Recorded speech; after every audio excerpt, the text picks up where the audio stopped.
There's a lot of confusion about what 5G is. Ladies and gentlemen, please join me in welcoming to the National Press Club Federal Communications Commission Chairman Tom Wheeler. It's an honor to be here at the National Press Club. The first generation wireless, 1G, was voice. The second generation, 2G, allowed both talk and text. The third generation, 3G, the internet, in a limited way. And today's technology, 4G, completed that digital migration. But if anyone tells you that they know the details of what 5G is going to become, run the other way.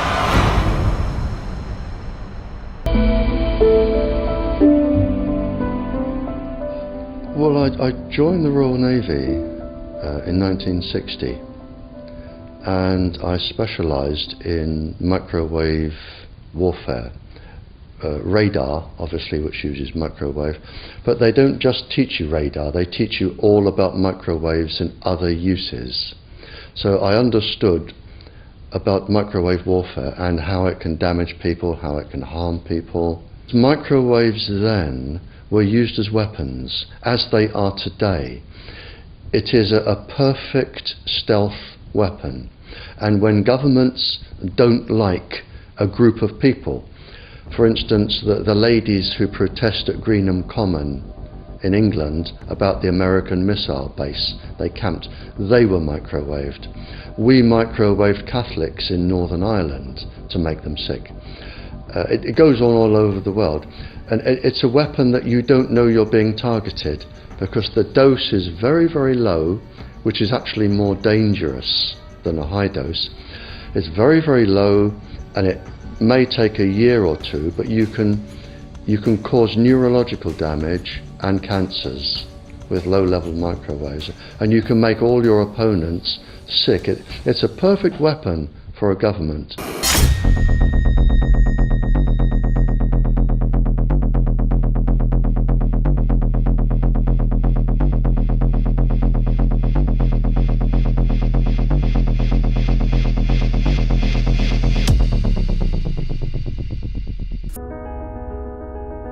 You must consider the whole part played by electricity in nature. Human beings cannot go on developing in the same way in an atmosphere permeated on all sides by electric currents and radiations. It has an influence on the whole development of man. This life of men in the midst of electricity, notably radiant electricity, will presently affect them in such a way that they will no longer be able to understand the news which they receive so rapidly. The effect is to damp down their intelligence. Such effects are already seen today. Even today, you can notice how people understand the things that come to them with far greater difficulty than they did a few decades ago.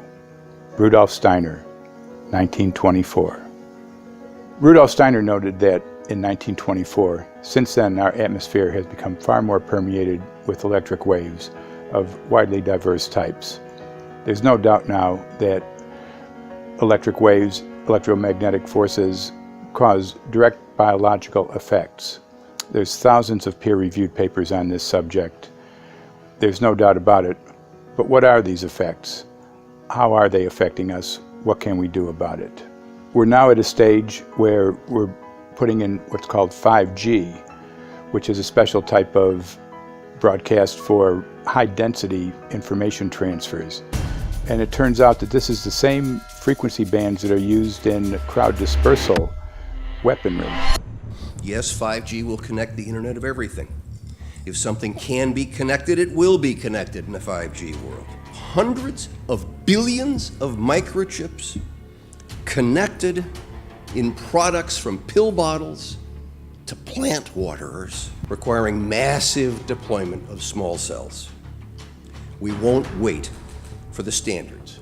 We won't wait for the standard. We won't wait for the standards. Now, to make this work, the 5G build-out is going to be very infrastructure intensive. We must reject the notion that the 5G future will be the sole provenance of urban areas. The 5G revolution will touch all corners. And that's damn important. We'll touch all corners. And that's damn important. The interconnected world of the future will be the result of decisions we must make today.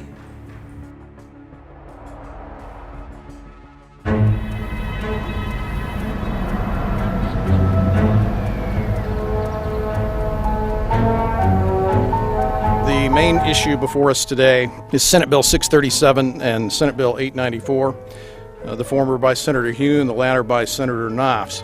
We're going to invite the first four witnesses in support of the legislation, and that would be John Jones with Sprint, David Lewis and Andy Emerson with AT&T, Neil Krevda with Verizon, and Frank Iacovetti Jr. with T-Mobile.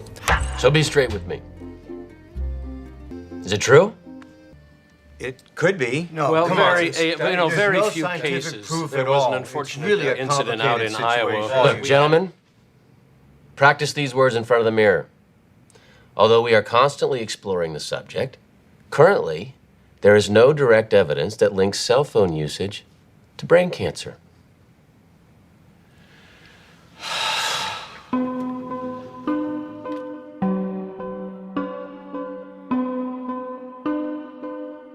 I'm Sharon Goldberg. I'm an internal medicine physician. I've practiced medicine for 21 years, and my background is mostly academic, internal medicine, hospital-based, clinical research, and medical education. I'm a certified Microsoft small business specialist. I worked on space station designing the cabling system for the airlock module, where I was responsible for EMI/EMC analysis, which is electromagnetic interference, electromagnetic compatibility. I am a professor in the Department of Epidemiology, Biostatistics, and Occupational Health, and I teach there both toxicology and health effects of electromagnetic radiation. My name is Daphne Tachover, and I'm the founder of an organization called We Are the Evidence. We are an organization that represents the many adults and unfortunately many children who have become very sick from wireless technology radiation. There seems to be a couple false Easter eggs being put out there right now. I want to make sure we dispel that right off the gate. The effects of wireless on health scientifically are very, very clear. So it's always pushed back to the definition of an acceptable level of radiation. And that's what this is, by the way. This is about radiation. Wireless radiation has biological effects, period. My name is Dr. Angie Kolbeck. I've been reviewing the studies showing the impacts of wireless radiation on our health, and there are now thousands of studies showing the following adverse health impacts to wireless radiation: cancer, oxidative damage, DNA damage, DNA failure. Things like memory, dizziness, anxiety, brain fog. Headaches, nosebleeds, cognitive problem, exhaustion. We have evidence of DNA damage, cardiomyopathy, which is the precursor of congestive heart failure.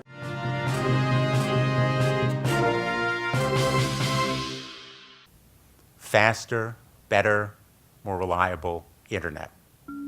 That's the promise of 5G technology, but there is also the peril. Health hazards associated with radio frequency that is higher also and requires more transmitters and antennas.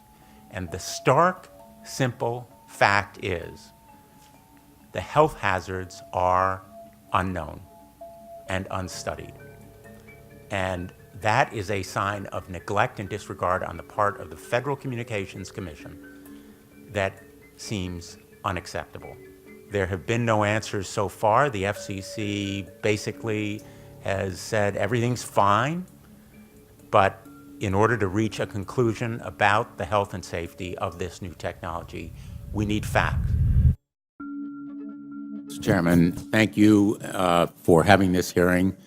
5G, as you well know, also uses higher frequency waves that don't travel as far and will rely on a network of hundreds of thousands, potentially millions of small cell sites. And the question then is, are there any health implications, any public safety implications to those additional sites that are likely to be located close to homes, schools, workplaces, and closer to the ground.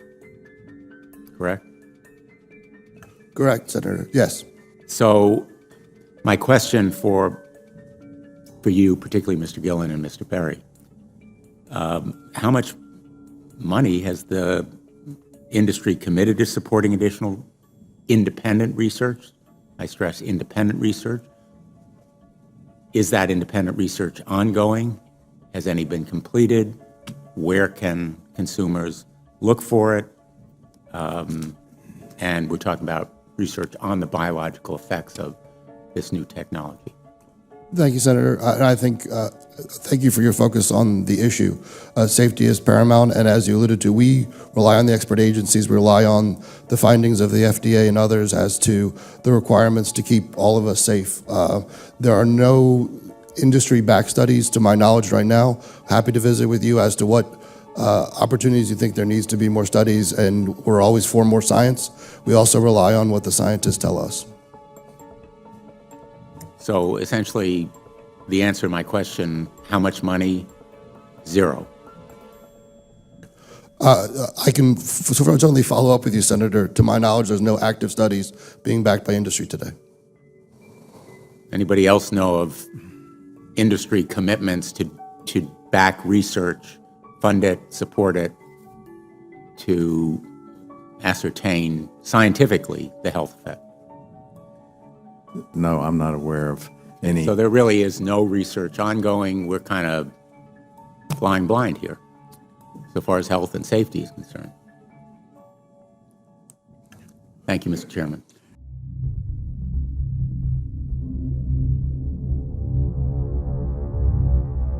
You're a trained medical professional. Yes. We don't have one on the panel. What are we to make with of the American Cancer Society, for example, telling us there's no evidence of harmful product? Many of these organizations have conflicts of interest. Very briefly, if you can, what do you mean by conflict of interest? One of the first things that you teach residents is that you always have to look at the funding. We need to start measuring how much radiation are people being exposed to before we roll out 5G. There are 4 kinds of electromagnetic fields that we know are harmful to human health. So radio frequency radiation, magnetic fields, dirty electricity, and electric fields, okay? Our exposure, any given person, and all humans are affected by EMFs. What is our exposure in a day? It's not one cell phone. It's cell phones, it's multiple wireless networks, it's smart meters, it's cell towers. It's this sandwich, and it all adds up. The data we're going to look at are all published science, testing results, or public standards. At the bottom end of the radiation scale of what's called power density, or signal strength, is the minimum level at which cell phones will work, which was found to be 0.2 billionths of a microwatt per centimeter squared. Pine needles were found to age prematurely at 0.000027. At short-term exposures of 0.05, children aged 8 to 17 experienced headache, irritation, concentration difficulties, and behavioral problems. 0.1 is the Baubiology or Building Biology Guideline for extreme concern. 1.0 produced sperm DNA fragmentation and a decrease in sperm viability in vitro. Also at 1.0, the science shows the following bodily effects can occur: headaches, dizziness, fatigue, insomnia, chest pain, difficulty breathing, and indigestion. 2.5 saw altered calcium metabolism in heart muscle cells. 4.0, changes in the hippocampus affecting brain memory and learning. And at 6.0, DNA damage in cells. So where are smart meters on this list? Electrical Power Institute in December 2010 measured a single Itron smart meter with pulses up to 7.93 microwatts per centimeter squared. Our own testing indicated approximately 8.0 with 1 meter. These tests are at a close distance, approximately 1 foot away from the meter, but an infant's crib could be just as close on the other side of the wall where the meter or bank of meters are installed. Even though there are all these known health effects at levels far lower, Switzerland, Liechtenstein, and Luxembourg see fit to set the standard at 9.5. And China, Poland, and Russia, 10.0. This is the same level at which behavior has been altered, producing reflexes of avoidance following 30-minute exposures. A room of 12 smart meters, very common and even a conservative number in an apartment building, tested at 19.8 microwatts per centimeter squared. This is hundreds of times higher than levels which clearly indicate harmful effects. So how can utilities and governments get away with forcing these devices on everyone? This is how.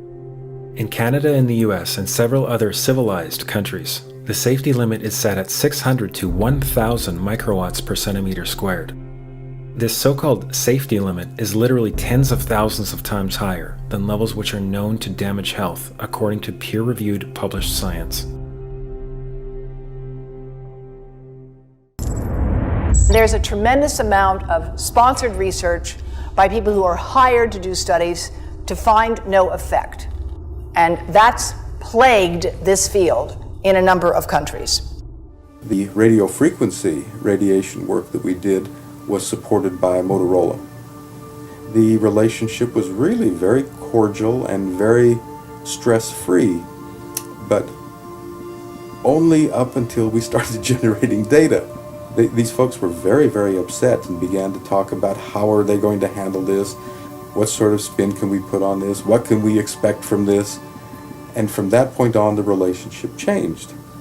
What we saw was that Motorola began to exert more and more control over the work, telling us what to do, telling us how to write abstracts, what to say in the abstracts, what to say in the papers, how to do the work. No, don't do this. Yes, do it this way. This was unacceptable. I had completed our study of DNA damage, and I submitted the final report to Motorola. They simply weren't willing to accept my interpretation of my study, my evaluation of my study, my knowledge of science at that point, and tried to urge me not to publish the study.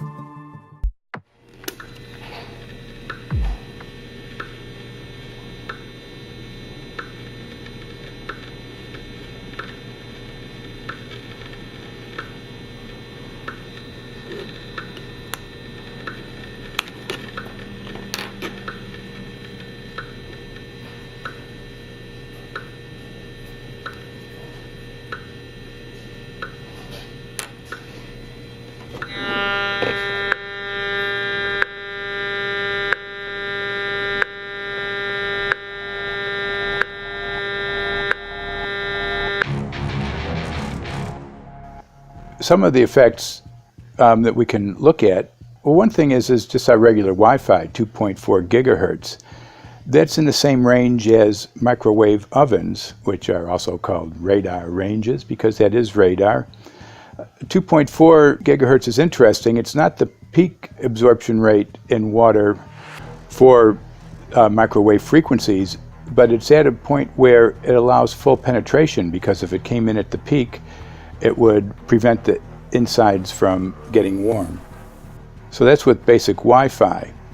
Now when we look at 5G, 60 gigahertz, this is what they call active dispersal sort of weaponry, just to keep people back. It burns the skin. It doesn't penetrate, but 60 gigahertz is the frequency of oxygen molecule absorption. Since they have electrons that they share with each other, what we breathe is actually O2, pair of oxygen. So being bombarded with 60 gigahertz could very well impair our oxygen absorption rate in our body, and thereby the whole basis of our living system.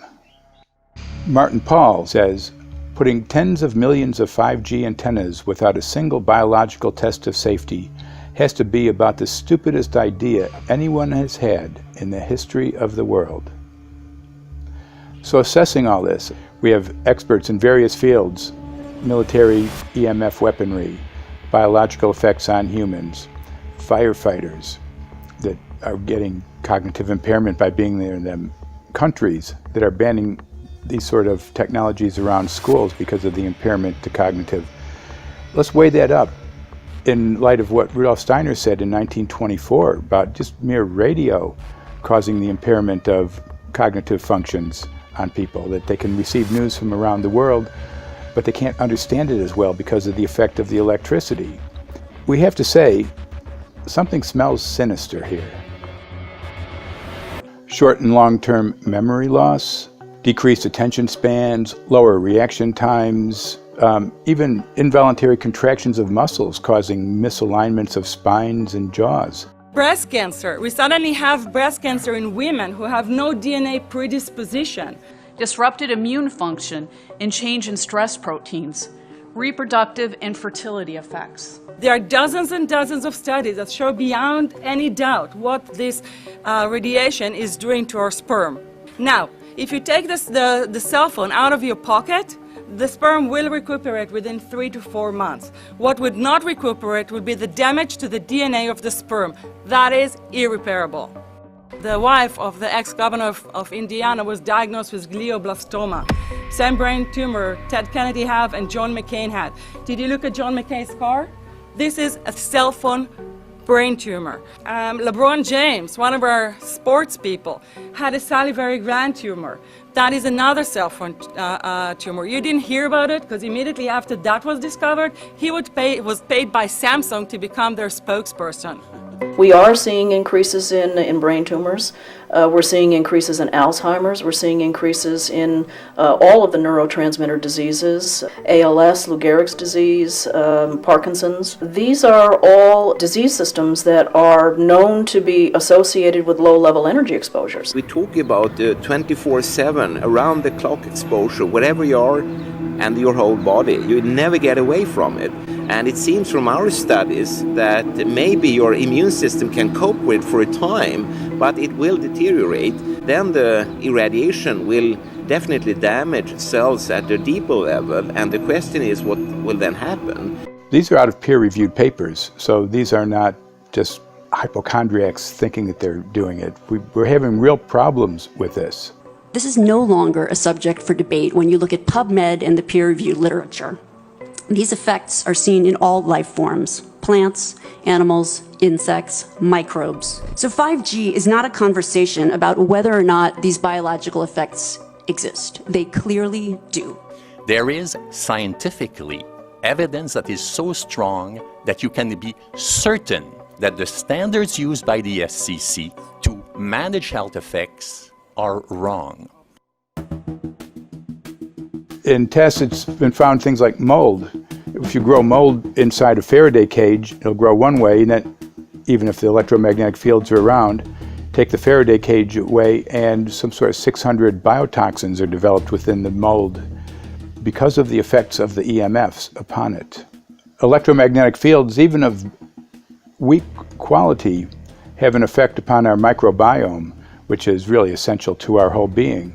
This is going to eviscerate microbial DNA inside human beings, which is our effective operating system, number one. So it may not impact human DNA in laboratory experiments right now, and they're saying it doesn't impact human DNA. But given that human DNA is less than 1% of the cellular DNA in the human body, the rest of the cellular DNA is microbial, and we know that this will eviscerate microbial DNA. So we're talking about a takedown of the operating system of human beings. Exactly. I couldn't have put it better myself.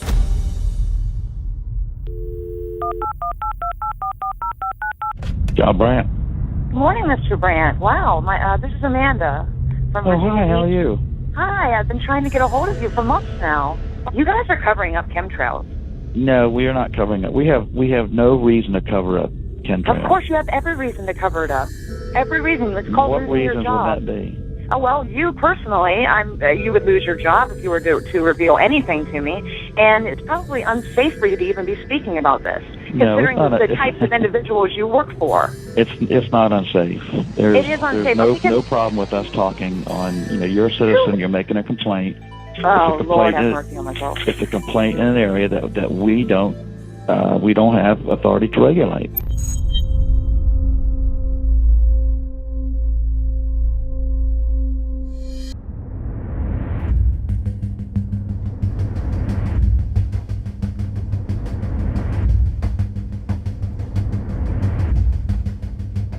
A major U.S. government study on rats finds a link between cell phones and cancer. Very first government study linking the radiation from cell phones to cancer. 2-decade, $30 million federal study out today found there is some evidence of a link between cell phone radiation and brain cancer.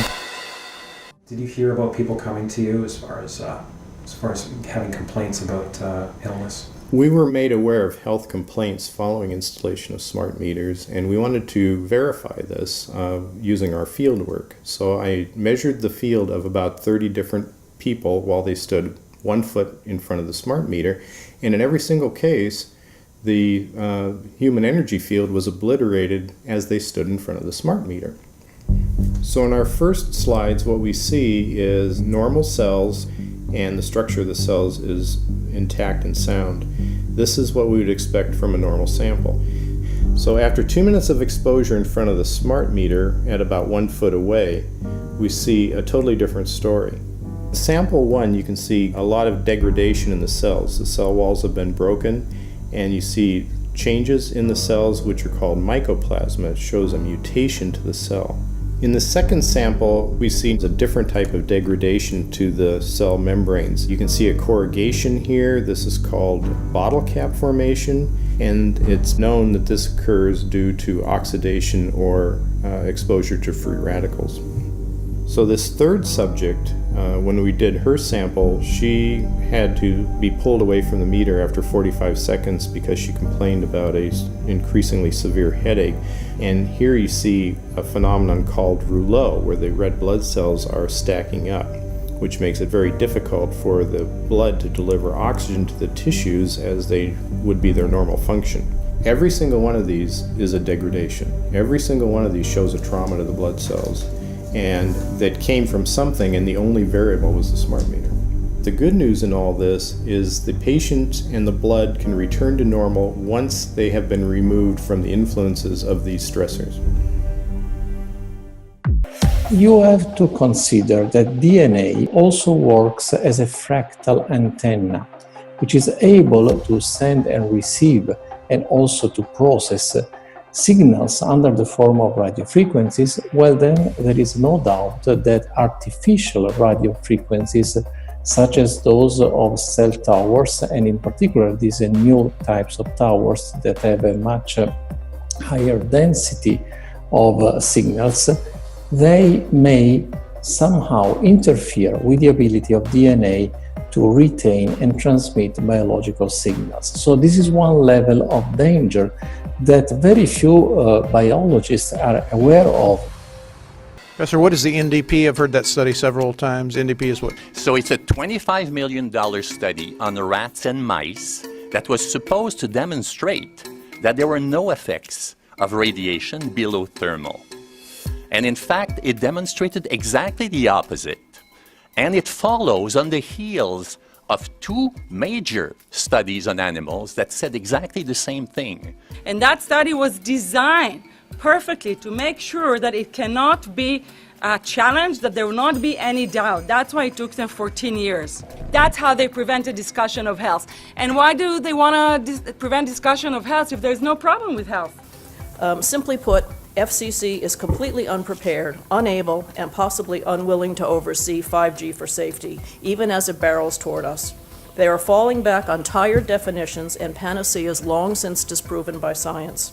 To make matters worse, recent FCC rulings and numerous industry-friendly bills passed at state and federal levels between 2016 and 2018 removed the last vestiges of local and state review over infrastructure siting, just when we need it the most.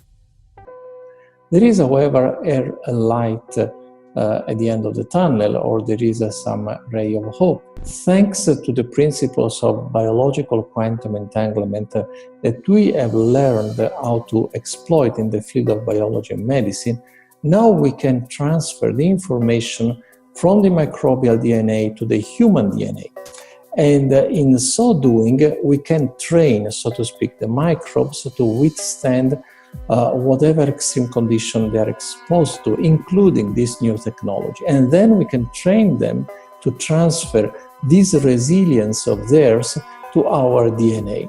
So let's say that there are good reasons to be worried about the introduction of these new technologies, but fortunately, since the knowledge in the field of quantum biology, in the field of microbiome medicine is advancing as fast as potentially harmful technology, then we can exploit this knowledge to protect ourselves from any real potential or perceived danger from these new technologies. Welcome everybody to the White House. This is White House 5G Summit. My name is Justin Clark. I'm the Director of Public Liaison, and we are thrilled to have you here today. Really happy to be joined by a lot of leaders in industry, members of Congress and the Senate, White House leaders on this, and people from the FCC. Before we start, one, we are government, so don't assume we know anything, okay? I do agree, I don't know anything. I have become accustomed to giving speeches in my new position on subjects about which I frankly know very little, and we need more cell towers and connections in Connecticut, my home state. It's ridiculous. The U.S. is in the lead thanks to our private sector as well as the work of the FCC and this administration overall. But China and South Korea and many other countries are eager to claim this mantle. We have every intention to deploy 5G first and reap the benefits of faster and more robust wireless. Yes, I hope we beat China, of course. And get to gigabit speeds and low latency, and the race has begun. Let there be no mistake. The race to 5G is a sprint. Winning the global race to 5G, it's a national priority. We must bear in mind the national security implications of winning the race on 5G. Today we're talking about the importance of being first in 5G, continued commitment to putting America first in the race to 5G. We're calling it America First, 5G First. Well, our strategy is called the 5G FAST Plan, a plan to facilitate America's superiority in 5G technology. Connected devices for health applications, which I love, has the capacity to make people healthier, as I understand it, a lot of medical applications. The industry is not asking the government for money to build 5G networks. They're asking us to cut the red tape that surrounds infrastructure deployment. We cannot let today's red tape strangle the 5G future. The red tape slows and sometimes stops the building of densified network facilities necessary for 5G. As we continue our efforts to keep government out of the way so that America can continue its leadership for America to win the race to 5G. One path is the government regulatory path. The other path is the private enterprise free market. Gales of creative destruction, Schumpeter path. Have you ever heard that? Gales of creative destruction? It just means let it rip. The new replaces the old. With 5G, we're on the cusp of another era of American innovation. It means an even more connected world for everyone around us, unlocking the potential of the Internet of Things to become safer, healthier, and more sustainable for our future. You know, sometimes, look, we all believe in the 10th Amendment, but sometimes you have to override it.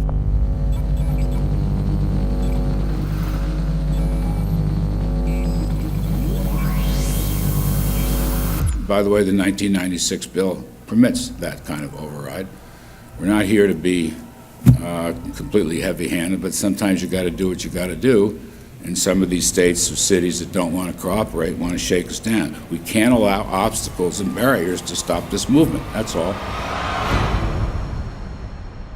Do you think that there is a chance that within the third generation of females, they may be irreversibly sterile?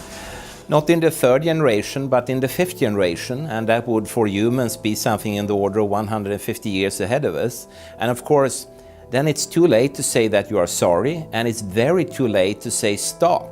There is a wealth of papers. I mean, we're talking about thousands of published papers in the scientific literature, few of which, or sometimes none of which, have entered the official documentations from authorities and likewise. So I think it's really time to have an independent compilation of data. Such was done at August 31st, 2007 in the form of the Bioinitiative report, of which I was one of the authors. And then we put together approximately 2,000 scientific references on a little bit more than 600 pages, clearly saying that if you, for instance, if you are a rat or a mouse or a cell or a molecule, you should definitely not allow yourself to be exposed to this. And in the meantime, we have this full-scale experiment using our own kids. Your embryo, your uterus in the fetus, where your child is developing for the first 100 days, in the ovaries, the eggs do not have that protection. So they are at maximum risk from radiation. And for the first month or so, you wouldn't even know you were pregnant. You wouldn't even be taking precautions. That is the main danger area. So you give birth to a daughter, but her ovaries are now contaminated. She may be normal, she may be genetically damaged, but her ovaries are at the most risk. So when your daughter grows up and she becomes pregnant and has a baby, this is where one of these eggs will be fertilized and come out. So the real damage here is your grandchildren. That is where it is going to show most.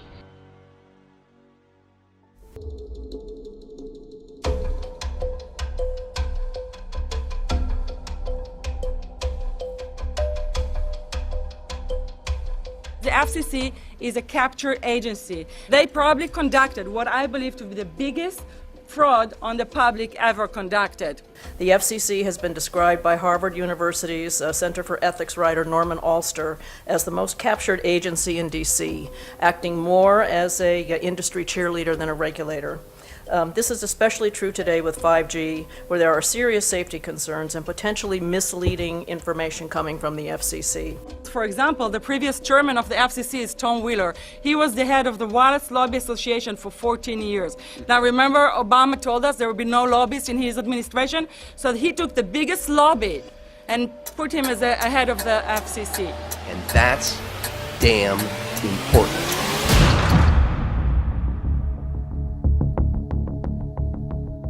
In 1993, the FCC started a rulemaking to adopt the IEEE regulations on this issue. IEEE is an engineer association. Why is it that we adopt regulation of engineers who maybe know how to measure this radiation when it's passing a wall, but not when it's passing a body? All our health agencies objected it, saying that it makes no sense to adopt engineer association, that they had not even one biomedical person on their team. They are effectively indemnified against adverse health impact lawsuits when the acceptable limits are higher than the limits actually shown to show harmful health effects. The FCC guidelines were developed for short-term exposures, 6 minutes, 30 minutes, depending on it's a phone or an outdoor exposure. And they have absolutely no connection to the biological effects that have been very clearly summarized in the Bio Initiative. So as you can see, there's a number of individuals in this room today that have serious concerns about this as regards to their health. If one of your companies decides to put one of these small cells up at a pole that's within, say, 50 feet of one of their houses, what recourse do they have to say, is there a way to move it somewhere else? There's language in the bill so that the authority can require the applicant to come forth with certification of compliance with the FCC's rules related to radio frequency emission. Remember that denial of request or denial permit request that you can put in? It's going to point back to the acceptable levels as determined by the FCC. Not the EPA or not the CDC, the ones who usually take care of health concerns, but by the FCC, which is staffed by former members of the telecommunication industry. That's the fox guarding the hen house. It's a fact that most insurance companies will not indemnify against EMF effects. Telecom companies around the world are warning their investors of potential major costs due to real or alleged risks of EMF pollution from their products. Interestingly enough, they're warning their investors, but they're not telling their customers. They're basically keeping it quiet because that's where their money comes from. So we're using technology that could be very potentially harmful to us, and the investors know it. But their only worry is that they might lose money, not that our health might be affected. First also, I think what you should really think about is why is it that they're not insured? It's not that they chose to be self-insured. They actually rejected by the insurance company from being insured because they understand the risk. And so if the they insurance understand companies, the big insurance companies, So there's will not okay. insure the telecommunication? So there's insurance companies, and then there's what's called secondary insurance companies. Secondary insurance companies are the insurance companies that insure the insurance companies. So in an event, an insurance company, let's say I insure Verizon, and it may not be able to meet the claims, then the secondary insurance company is kicking in. Like Lloyd's of London? Sorry? Like Yes, Lloyd's of exactly. London? So two leading one would be Lloyd's of London and Swiss Re.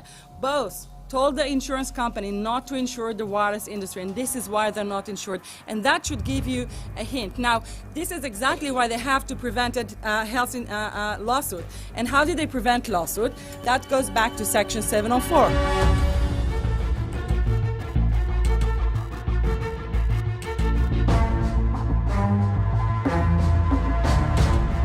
Section 704 was passed in 1996. This is how our rights in regards to health were taken away by the wireless industry. What this legislation did, it gave the power to regulate the health effects of wireless technology to the FCC. FCC is a spectrum auctioning agency. It's not a health agency. They don't even have one biomedical person on their team. And then the other thing that Section 704 did, it actually took the power from the state to regulate location of cell towers based on health. And what does it mean? It means that if they want to put a cell tower in front of your home, you cannot go to your city council and say, hey, stop, I don't want it. I just heard in a lecture that there are 10,000 studies proving that it's harmful. I don't want it. My child is sick. They will tell you, stop. You're not allowed to mention this in the city council because Section 704 says that if you will, and if the application will be rejected, the city will be sued, can be sued by the wireless industry. Cancer is not the main concern that I have. I'm really concerned about sperm count and about effects on pregnancy. How many of you know that 1 in 6 American couples is unable to have a child when they want to? How many of you know that last year the birth rate in this country dropped the most that it ever has in recent history, 3% in a single year? People look at the sperm, and people use cell phones, and the sperm, usually sperm swim, and they swim straight. But if you expose them to radio frequency, mobile phone waves, they swim in a circle. Studies have been done here in Australia, taking sperm from healthy men. And one test tube gets exposed to cell phone radiation, and one test tube is not exposed to mobile phone radiation. And then the results are evaluated. And this is a measure of vitality. We measure how well the sperm swim. This is a measure of motility. This is a measure of mitochondrial DNA damage. They have 3 times as much damage on their DNA if they have been exposed to mobile phone radiation. The data on that are rock solid. Cell phones can damage sperm quantity and quality. One interesting case, John Patterson. He was a telecommunications engineer in Sydney, Australia. Very brilliant man. For 20 years, John tested Telstra digital systems. Over the time, he realised the dangers of electromagnetic radiation. It disrupts the bioelectric system of your body, which is really your brain, your nervous system, how your muscles talk. And he tried warning of these effects through different agencies, through his company. Got all the test gear out and measured it and drew up a report, and I was immediately removed from service. Finally, in 2007, he took matters into his own hand. He commandeered a used British Army tank and went and destroyed 6 cell phone towers in Sydney, Australia, because he wanted to stop this. He was trying to make a point. The message was that how dangerous it was. You know, these people were elected by us to manage our infrastructure in a responsible manner. That is the sole purpose of government if it's going to exist at all. And if it doesn't do that, then it has no right. It is invalid. So we need to pull this infrastructure down. We really do. But in order to do that, I mean, we can't just be some violent domestic terrorist. You've got to bring this awareness to the people that these towers are doing them damage. You don't need bandwidth that fast. And they're not doing it so you can download movies quickly. They're doing it so they can track every single thing you do and bring in this social crediting system to control even everything you think. Current public exposure levels are at least 1 quintillion, that's 18 zeros, 1 quintillion times above natural background radiation, according to Professor Olle Johansson of the Karolinska Institute in Sweden.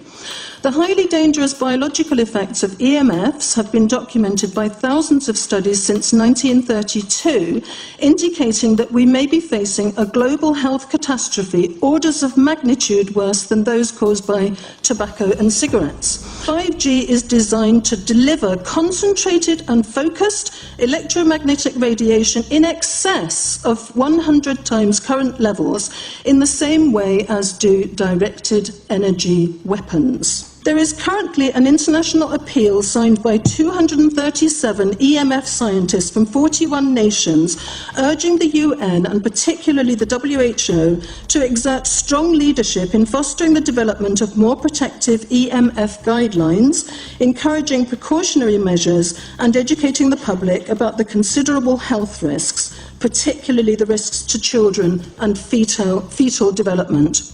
Sorry, because we are talking with someone that is a little bit ignorant on these things. We're talking to the Wi-Fi systems.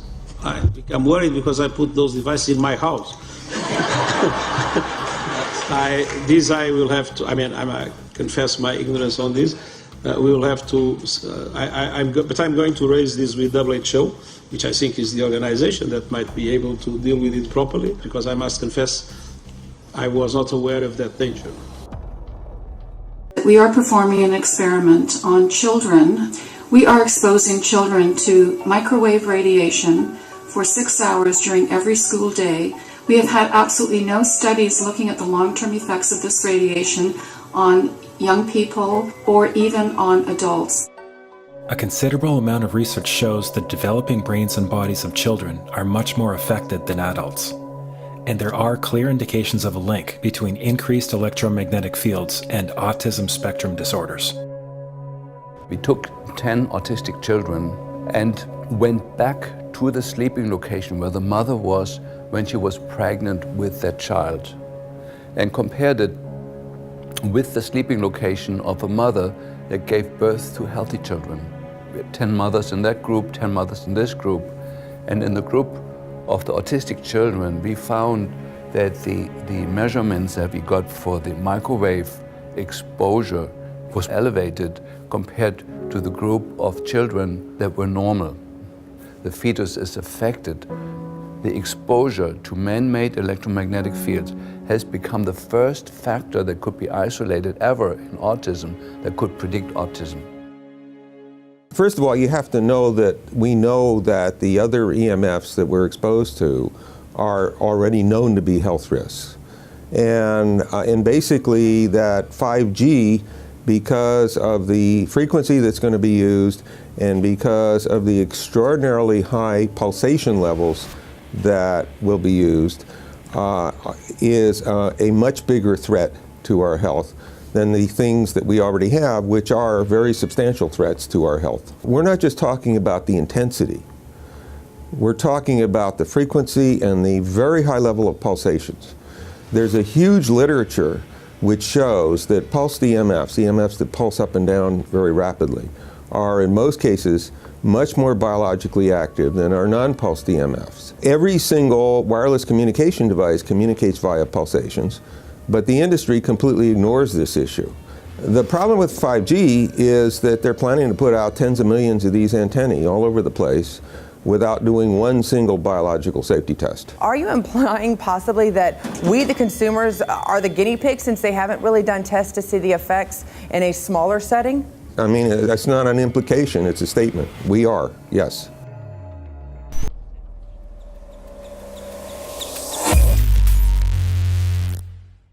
In 1996, when the Telecommunications Act was passed, in it was a provision essentially that kept local officials from addressing health issue concerns when approving or not approving a cell tower. So that's correct. But then something new is happening. We've talked a lot about it on the Solari report, thanks to Jason Bowden-Smith and his website, EMF Warriors. But this is new. This is very, very new. So you're basically, sending out an appeal on something that in one sense, hasn't happened yet. This is not just an incremental change. This is a big step up.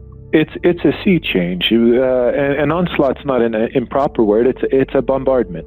So instead of a cell tower 1 mile or 2 miles from you and you still have cell phone service, we're going to have antennas every block, and some poor soul is going to have one mounted to a utility pole maybe less than 20 meters from their home.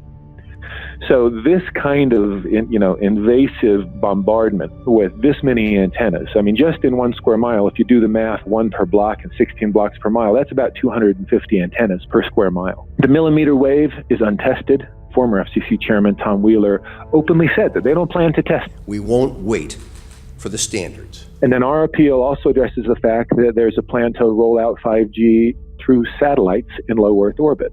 So 20,000 satellites, which will cover every square foot of the planet with a 5G signal. I think anyone who puts Wi-Fi into a school should be locked up for the rest of their life.